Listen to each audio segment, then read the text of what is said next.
우리도 어렸을 때 경험해봤지만 사실 본드! 언제? 아니 제 우리 말은 다들 본드 경험 있으신가요? 네. 아니 제 말은 제가 했던 얘기가 아니고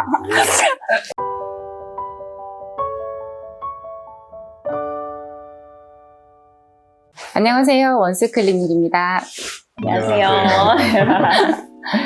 우리 영상 봤는데 너무 무섭죠? 저는 진짜 너무 요즘에 뉴스 많이 나오는데 볼 때마다 너무 무서워요. 최근에 사실은 이제 어떤 배우 사건이 있었는데 사실 저는 너무 슬픈 게 되게 좋아했던 배우고 딸 이름도 같은 이름을 제가 지었는데 물론 그 이름을 따라 지은 건 아니고 제가 좋아하는 이름을 지었는데 이름이 동일해서 아 그래 좋다 더 좋네 라고 생각했었거든요. 그래서 사실은 너무 마음이 더 어디서 아파. 이렇게 익숙한 이름인가 싶어요, 사실.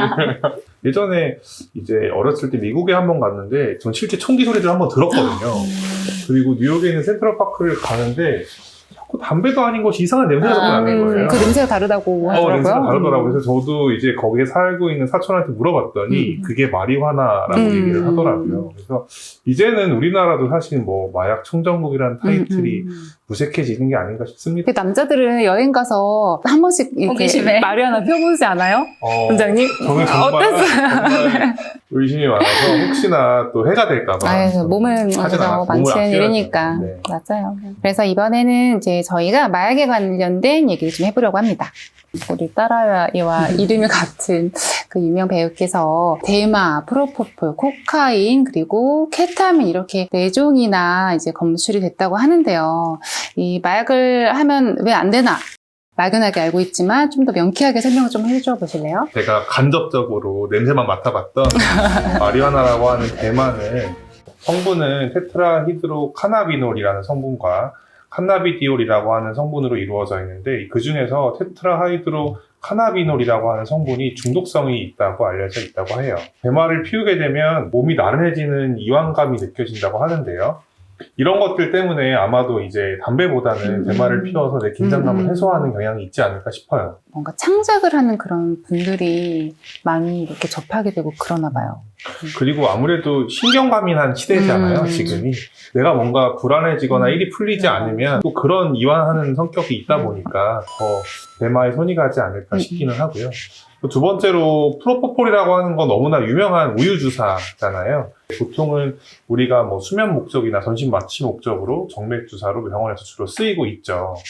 하지만 이전부터 국내에서는 연예인이나 유명인의 상습 투약으로 마약의 성분으로 알려져 있게 되는데 가장 큰 부작용은 호흡이 느려지고 메스꺼움을 느끼고 또 혈압이 급격히 떨어질 수 있다고 해서 사실상 프로포폴 사고가 종종 있었죠. 그래서 프로포폴을 했는데 이제 사망에 이르는 경우가 있어서 사실 프로포폴은 굉장히 주의해야 되고 실제 마취과 의사가 직접 환자의 바이탈을 직접 지켜보면서 투약해야 되는 가장 중요한 약물로 알려져 있습니다.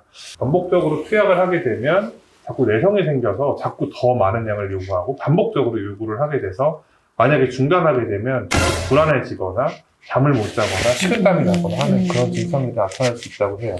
원장님 검진해서 이러셨으니까 막 그런 환자 본 적 있으세요? 막 좀 중독이 의심되는 환자. 네, 사실은 너무 짧은 기간에 내시경을 계속 원하시는 분들은 일단은 안 해드리죠. 약물 치료를 먼저 해보라고 권유를 드리고 이제 다른 방향으로 이제 유도를 하고 하는데 반복적으로 원하시는 분들이 있죠. 오늘 포폴 맞아보셨어요? 저는 내시경을 해봤고 그다음에 전신마취 수술을 해봤는데 근데 저는 개인적으로 뭐라고 해야 되지? 보통 막 포폴을 맞으면 어떤 사람들은 행복한 꿈을 꾼다. 막 숙면한 느낌 난다. 숙면을 한다고 얘기하는데 저는 사실 안 그렇더라고요. 저도 이제 그냥 뭔가 그런 시술과 수술의 목적에서만 해서 그랬는지 막 이걸 해서 내가 너무 좋다 이런 기분이 드는 것 같진 않아요. 근데 다만 저도 간접적으로 들은 이야기가 워낙 병원에서 어떤 시술을 할 때 뭐 일반적인 뭐 이렇게 통증을 유발할 수 있는 피부과 시술을 할 때 프로포폴 주사를 하는 경우들을 종종 우리도 간접적으로 듣잖아요.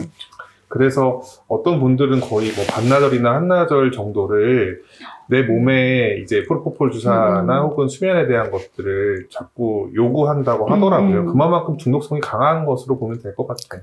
그 버닝썬에서 성범죄에 이용이 되었다는 것으로 이제 알려지면서 이제 기사에 많이 나왔었는데요. 그래서 클럽 마약이라고 보통 부르는 이런 케타민은 아마 다들 케타민 하시면 이제 응급실에서 소아 아이들 이렇게 꼬매거나 할 때 사용했던 그 마취제로 아마 기억하고 계실 거예요. 근데 이게 고용량을 투여를 하게 되면 환각작용을 유발을 한다고 합니다. 그래서 중독이 되게 되면 이런 방광이나 비뇨기 쪽에 장기에 문제가 생기고 간이나 신장 손상 등을 유발하고 기분장애 등을 유발을 할 수 있어서 이것도 네, 굉장히 중독성이 강한 마약이라고 알고 있습니다. 저 약간 클럽 마약이라고 하면 저 지금까지 되게 무사했던 게 너무 감사해요. 저는 집병원 운동밖에 안 해요. 이런 사람이 이제 또 더 무섭다고요. 청소년 애들도 엄청 접한다는 거. 그 펜타닐을 너무 쉽게 처방을 할 수가 있어서 모아서 이렇게 청소년들한테 너무 퍼져 있다고 하더라고요. 사실 저는 이게 제일 무서워요. 애 때문에. 그래서 좀 막 이게 좀비처럼 걸어 다닌다고 하고.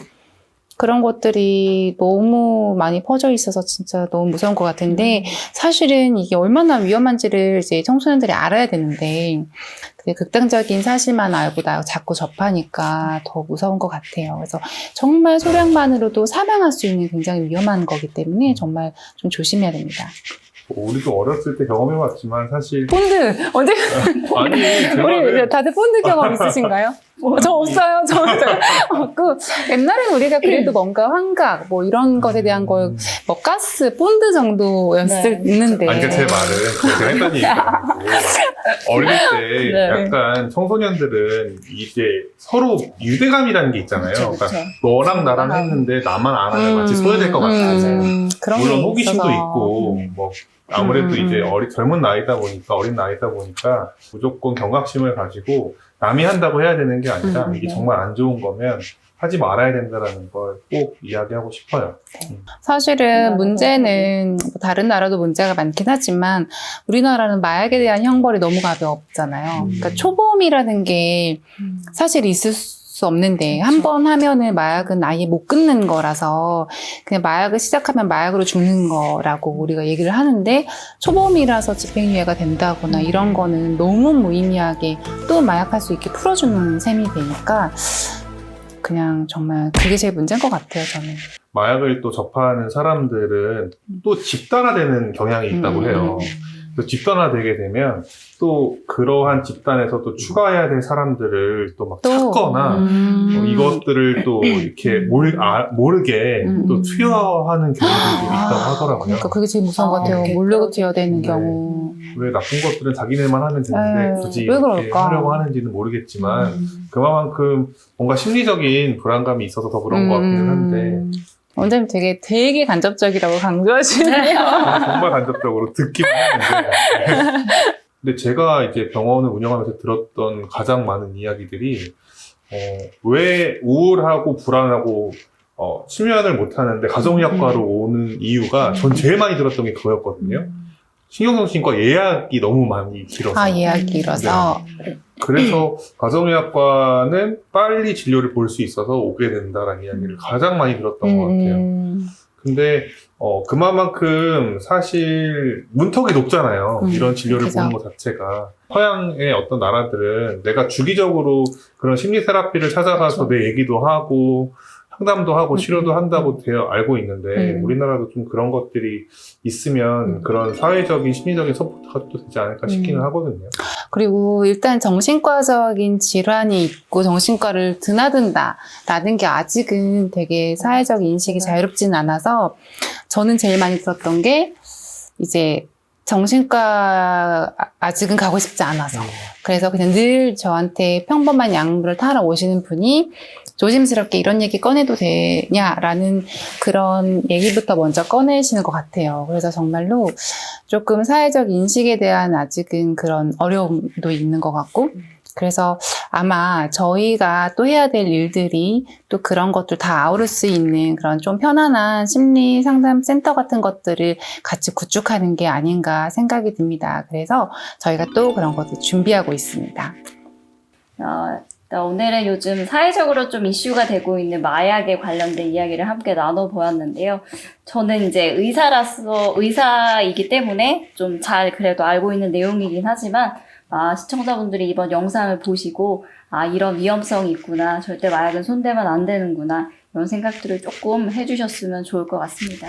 마약은 절대 하시면 안 됩니다. 네. 네, 그러면은 지금까지 원스 클리닉의 이혜인 신동원 원보연이었습니다. 감사합니다. 감사합니다. 감사합니다.